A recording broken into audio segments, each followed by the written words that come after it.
poderoso. Como que é o nome do senhor? É a sua aí. Como que é o nome do senhor? Ele é conosco, está procurando um recurso também, para ele, para Deus, para gratuidade da maconha e também ser cristão. Amém? Então, esta obra, pode ter certeza que tem volume, não aqui na terra, mas naquele grande dia, que o Senhor está lançando a rede.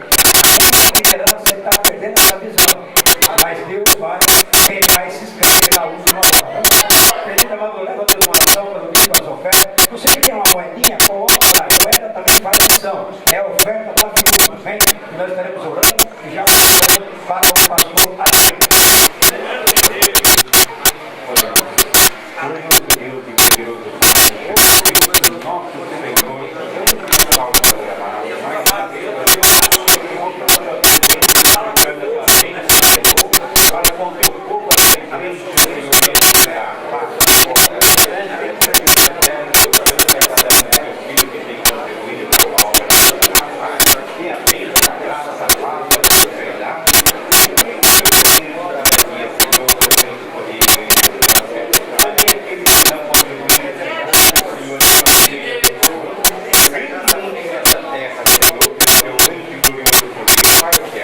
Agora, Senhor, Deus da glória, eu te peço, toma, Senhor, o teu filho, na boca da tua mão, toma o teu